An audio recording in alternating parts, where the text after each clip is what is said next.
Sophia was walking in the park in the rainy autumn weather. It was drizzling with a small, unpleasant rain, but it was as if the girl did not notice it. On the contrary, she exposed her cheeks to the bad weather, as if bathed in the tenderness of small, microscopic drops. The girl loved to walk in the parks. There was a special atmosphere where you could feel not only unity with the nature, but also admire the family visitors of the park to share their happiness. Family meant a lot to Sophia, but unfortunately, she did not have one. The girl came to the park near her home every Sunday. Regardless of the weather, she walked around the pond, threw bread to the ducks, and enjoyed watching the children running around the pond. Sophia was 25 years old and a very attractive girl. Her unique beauty was both a blessing and a curse for the young female auditor.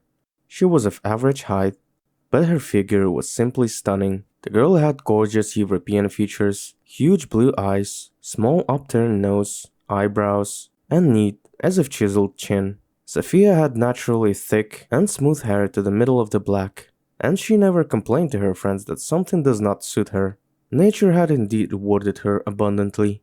She had no reason to grumble. Everything was perfect, but Sophia was unhappy. That was the only problem.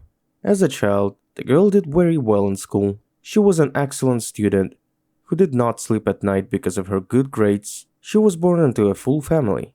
Her parents were budding businessmen who had huge plans for the future and their business. They worked hard, so the girl was always looked after by a nanny. The woman was like a second mother to the baby. She loved her very much, pampered her, and allowed her to be mischievous while her parents were at work. When Sophia was 7 years old, she had a turning point in her life. Her parents had gone shopping, but they never came home. They were in a car accident and died in the hospital. The little girl was lucky that she was in care of a babysitter at that moment. The girl was supposed to be sent to the orphanage, but at this point, the character of her nanny, Mrs. Wilkins, came to light. The childless woman adopted the girl, whom she treated as her own daughter. She replaced the girl as her mother, all for free. They lived with the nanny in her tiny apartment on the outskirts of the town, but they were happy together. At first, the child often asked the woman, "Where are my mom and dad? Why don't they come?" But the nanny couldn't answer anything. She would lower her gaze and say, "They're in heaven, baby.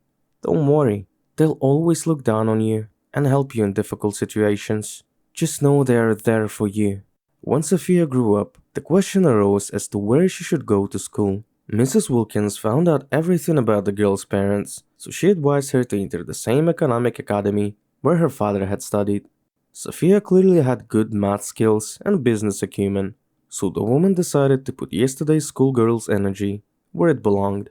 Sophia got into the University of Economics without any problems. From the first year, she became the star of the course. The Harrington name was remembered from the times when her father studied there. He became famous then too, to the entire faculty, having solved the problem over which the whole teaching staff of the university was fighting. That's what genes do.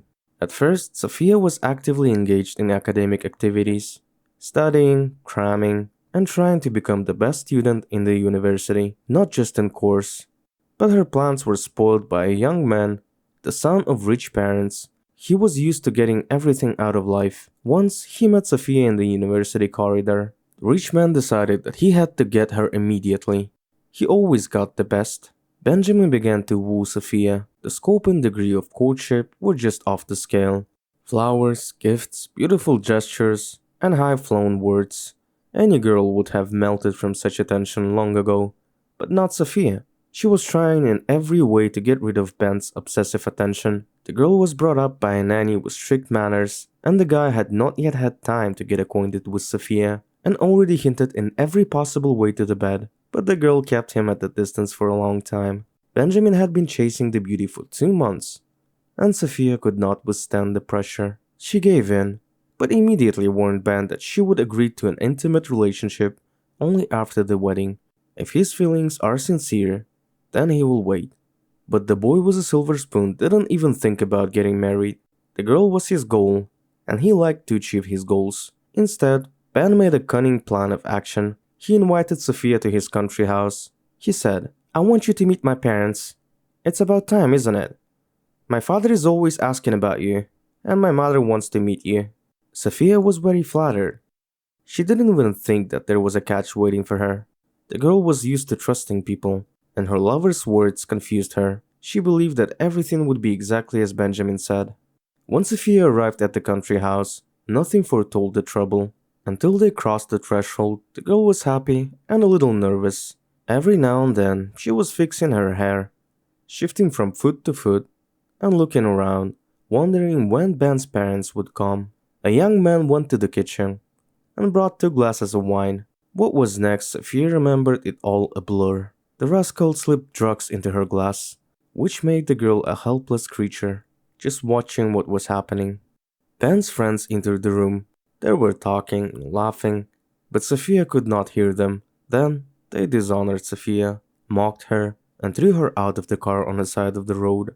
The girl was in pain and hurt. She wept, lying on the pavement, not understanding what was happening. The girl's soul burned with fire. She had not expected such meanness from the man she loved. Sophia did not want to report to the police. She understood that she would put herself at risk and the ridicule of the entire faculty. Ben warned that his father was a good friend of the judge and the city prosecutor. He said that if she went to court, she would only embarrass herself in front of the whole city. Looking at Sophia, Ben buttoned his jeans and smiled crookedly at the edge of his mouth. Believe, you won't do anything to me. You're neither the first nor the last. After the terrible accident, Sophia withdrew into herself and fell into depression. She was hurt and uncomfortable. She dropped out of university and began to live a reclusive life, afraid of every rustle. The elderly Mrs. Wilkins did not know how to help her daughter. Unfortunately, Sophia would not tell her about everything that had happened. She experienced it inside herself. Then, little by little, she began to come alive.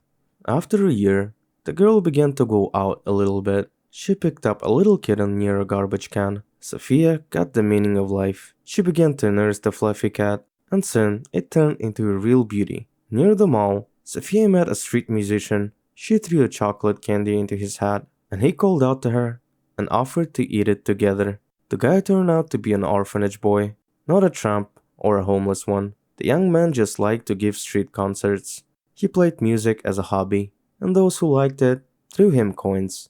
The musician's name was Oliver. Sophia liked him very much, and she did not hide her feelings. The young man asked the girl out on a date. They started dating, and Sophia revived with him.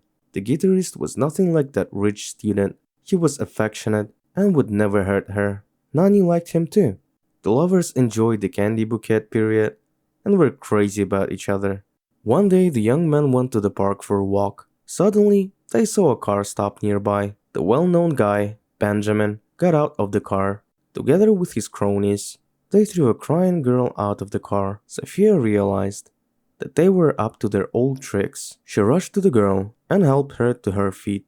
The poor girl was also drugged. She looked glassy-eyed and did not understand what was going on. She was wearing torn pantyhose, a backward skirt, and an unbuttoned torn jacket. Oliver offered his jacket, but the girl was inadequate, crying and biting.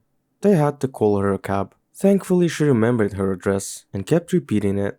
Sophia's soul was full of hatred and righteous anger. She was silent for a long time, angry, but then she decided to tell everything to Oliver. The young man was indignant and wanted to teach the scoundrels a lesson, but Sophia told him about another plan. The girl knew where the band of spoiled rich guys rested in the evenings, so she decided to go to their lair. To avoid being recognized, she dressed as a nun. In the evening, Sophia came to the bar. Of course, she immediately attracted the attention of those around her.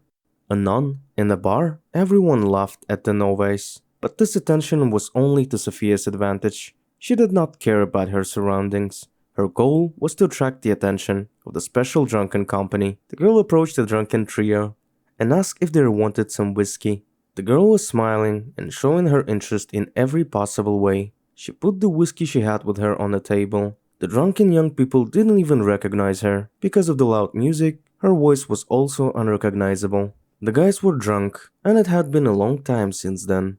3 years to be sure.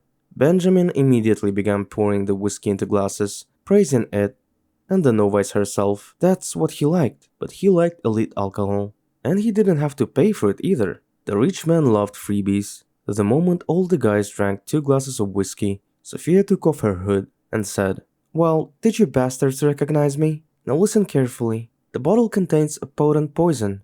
In a few minutes, you'll be sick to your stomach, and then you'll all die one by one in a terrible agony. But I have an antidote. In exchange, I ask you to videotape your confessions to all your crimes. The antidote is not with me. I'm not that stupid. So I advise you to not touch me." With these words, Sophia took her phone out of her pocket and pointed it at the guys. At first, they hesitated in her words, but suddenly one of them felt his belly rumbling, and then the others clutched at their stomachs. The frightened guys told the camera everything in detail. When she finished filming, Sophia got up and left. The guys shouted after her, "Give me the antidote, you promised!" The girl turned out and laughing said, "Fools, it's a common laxative, that's why your stomachs are rumbling. Run to the WC and you'll be fine. Don't worry." The angry guys wanted to get up and run after Sophia, but they couldn't get up from the table because of their stomachs. They barely made it to the WC, where they fought for the freestyle. And Sophia was satisfied now. She got her revenge elegantly, and she didn't even have to use a brutal physical force, only a drop of cunning and wit. She posted the video on the internet, and so many people watched it. Sophia also sent it to the police, who were very interested in it. Benjamin and his cronies were arrested. They were facing a serious sentence, and no one could save them. After all, the video had already been seen by everyone, and the lawyer was unable to commute the sentence. Even the rich parents could not help, because the case was a high-profile one.